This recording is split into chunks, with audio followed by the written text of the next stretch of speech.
nobody on nothing yet. But I already tell everybody I'm just here to make music, and whatever happens, happens. But you do the let me play advocate. Go All ahead. right, now somebody that done built their shit up, that's getting radio play, that's getting money for shows and everything, should they give away their craft that they done paid? You never know. You know, somebody might have been working years just to get where they at. Should they, you know, do that for free? Should they just give everybody a feature for free? I mean, no, I don't think that. You know, they in a different category, like as far as in the music industry. So that's their job now. Oh, like, so I understand that. I'm gonna say somebody like damn, what's the little dark skinned chubby nigga from up top from Metal Bridge? Samba. Huh? Samba. Sambo, facts. He should charge niggas. If I was him, I would charge niggas. G Sambo. I'm gonna say this. I'm gonna let you go. You wanted to respond to that, bro, before I said something? Oh no, I'm listening, bro. All right, so boom. This is what I was gonna say to that, right?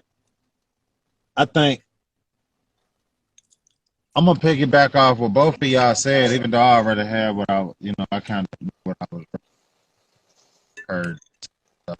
I said, I think if a nigga really believe in this stuff, right? He really putting together whatever he putting together. I think the first thing you gotta understand is the business and how this shit go. And understand, not the business, just understand business and how shit go. Like every artist is an entity in itself, whether that artist knows that or not. Now I ain't saying you gotta get all deep into the business if y'all doing this shit for fun, or y'all doing this shit, you know what I'm saying? But if you're dealing with somebody and y'all all on y'all way up, how do we get up if nobody want to spend no chicken? You know what I'm saying? How do we get up if everything is off for the free ski? Now check me out. I'm saying that, and I ain't never charged nobody to get on no song with them or nothing like that because I saw shit a little bit different. You know what I'm saying?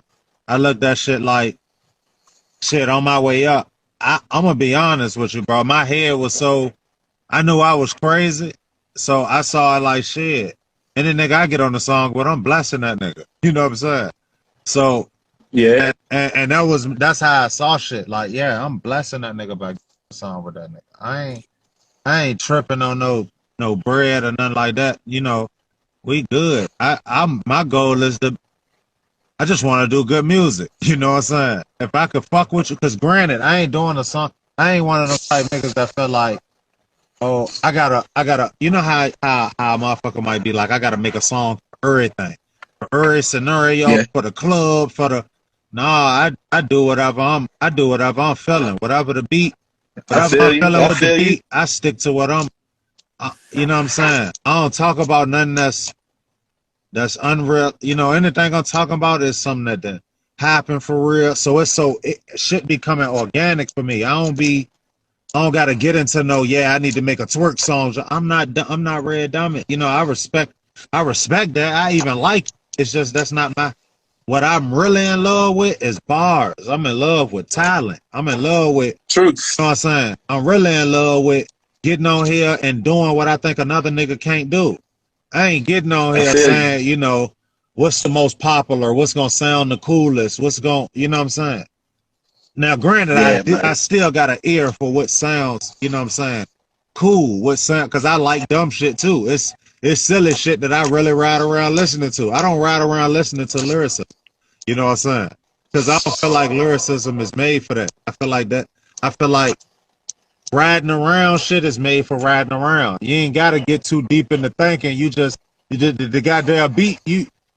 Just a couple words made you fuck with it. But when you got time to sit back and kick back and listen, that's what bars is for. That's when it's, you know what I'm saying? Because you're going to really pay attention. And it's like, to me, a good song or a great song is like a good movie. Every single time you listen, you're going to hear something you ain't heard last time. You'll be like, God damn, I ain't even noticed that.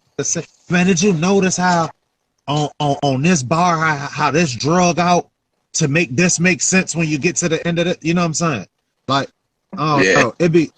I might look at shit a little bit too deep, but I'm gonna say this. That's where my love at. You know what I'm saying? And because I realized that this shit is just business, my love ain't been there like that no more. My love, then I'm a businessman at heart too. So now I'm looking at this shit like, man, I don't want to compete with a bunch of bozo shit. I just compete with the get money shit and rap when I feel like it, because I never wanted to be a nigga who rap to get money. I saw like I'm a get money nigga who's gonna rap because I'm good at rap. Not I need rap to make me money. I don't want to do that. But if you are a guy who's looking at it like that, you got to realize that it's a business. So if rap's gonna make you money, you got to realize in order for it to do that, you got to spend you some money. In order for it to make you some money, you're gonna have to spend you some. All that hit the lotto shit is man, you spitting in the wind. You know what I'm saying? I ain't saying you ain't gonna never hit the lotto, but more times than not, you're gonna spit on yourself. More times than not, when you pissing, you're gonna piss on yourself. You know what I'm saying? So that's the easiest way. I think artists in the city that ain't made it yet just need to believe in themselves and appreciate the features that they get from other artists, but don't depend on that and just invest in yourself. Right. Yeah. True. Right. Like a nigga gotta realize, like, hey, look, man, be real with you. Know what your budget is. Know what you can afford. Know what you can pay for. And then make sense with it. Put your shit together and make sense. Don't do what everybody. Listen, I want to say this one more thing. My bad. I don't got all the answers, but I'm going to say this. The 90s and the 80s, that shit worked for a reason. You know what I'm saying? All that. Everybody did that shit themselves. All that put out your music because it's a race. You in a race. Man, that's not. Man, you're going to waste more in that race. You know what I'm saying? When you can really put your all in the one and then work the one. Work that motherfucker. I was just listening to a OJ the Juice Man interview, and I'm not an OJ the Juice Man, you know what I'm saying? But the moment I heard Make the Trap A, I knew that was a hit. You know what I'm saying? But in that interview, my nigga was talking like, hey, bro, you know, I worked that song for like a year and a half, 2 years before that motherfucker took off. You know what I'm saying? And that's reality. I believe it. When he said it, I was like, man, I believe that already. But that strategy makes way more sense than just throwing everything away. When, say, for example, think about this for a nigga like Future, right? And I'm a Future fan. I like Future. I don't think he's a hell of a rapper, but I think he's a hell of an artist. You know what I'm saying? Now, with Future, bro, I think a lot of that shit in the beginning went to waste. You know what I'm saying? It went to waste. There's a lot of shit that was hits in that pile, but they ain't pay that nigga a whole lot of attention until shit like Honest. You know what I'm saying? You know what I mean? Like, being honest. And it's like, man, this nigga got shit way better than that. You know what I'm saying? And it's shit like this that's breaking the mold. But what about all them janks? What about that? And now, granted, I know those steps got you here. But how many things did you throw away on your way here because you was in a race? No, like put this body to work, put this body of work together. Take the time that it really takes to put a good body of work together. Then work that body of work. Let that nigga, like, I'm gonna give you an example. J. Cole dropped Forest Hill Draft, whatever the name of that album was, with Wet Dreams and all that. And my nigga worked that album like the 90s, bro. A year and a half, 2 years later, 3 years later, he was still touring off of that album. You know what I'm saying? It's because the album is full of good music that, and I'm not saying everybody got to be J. Cole. I'm just saying that in with it today, gone with it today, that shit is only going to have you throwing all of your work away. But a nigga sitting in there not really putting a whole lot of work in, because I ain't speaking now, did it? I ain't gonna hold you. This would have been talking to you. But when you told me what you do, that's different than what I had in mind of a person that's going in friend. Like going in doing what you're doing, that's totally different than what I'm speaking on. I'm speaking on niggas who really going in that motherfucker and they just said, like, I'm gonna get loaded and I'm gonna punch the whole way through. You know what I'm saying? And say I freestyled this shit and throw another one out. And of course you can throw out 100 songs in a week if you standing in this motherfucker just doing that. You putting together. Now, how much of that was garbage, though? How much of that was really garbage? Now, granted, you might have 1 or 2 or 3 that's in there, but how much of that was trash? That was really a waste of the engineer time. He just sat in that motherfucker putting this together. That was a waste. See, this the devil's advocate part of that though. So I go in the studio for 2 hours, right? I might book a session for 2 hours and make 4 songs. Another nigga might book a session for 4 hours and don't even finish one. And my nigga, like the nigga in the studio told me that, like, he like, bruh, this nigga had to change the price around for me. This nigga made a special shit just for me, bro. Cause I don't know. I ain't look at my shit like, and I know you say you ain't talk to me personally, but I'm just saying on my side of it, I ain't look at it as just, you know, whatever. I looked at it as, man, nigga got that work, that grind. You feel what I'm saying? Every time I see successful people, bro, like when they talk about Wayne, when they talk about Gucci, when they talk about these type niggas, bro, they say the work ethic is what make them different.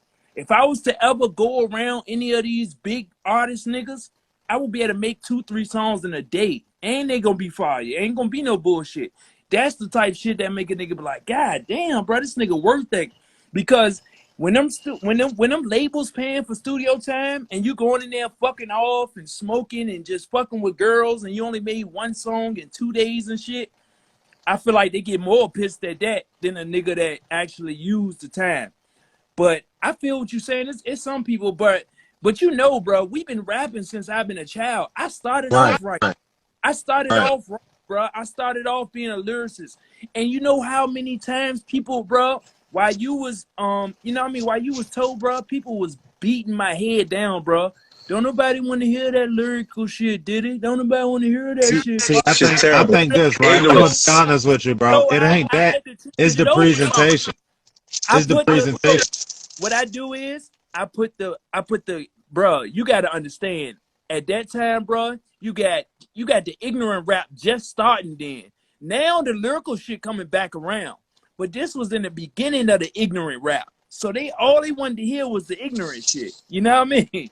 So niggas was beating my head down with that shit, like, pause or if need be, but niggas beating me down with that shit, bro. Don't nobody want to hear that shit, bro. You gotta make this da da da. So what I start doing is putting the medicine in the candy. All right, they don't want to hear me talk about certain shit, so I'm gonna slip it in there. I'm gonna say some shit of dumb shit, and then I'm gonna say, hair like wool. You know what I mean? Like, and I'm saying, but then, bro, I think when you do that, and I ain't saying that you're right or wrong. I'm gonna just tell you just my opinion. I think when that is done, you're now compromising what you know what I'm saying? You're compromising your art so that it could bend to the people when the people really don't know. They don't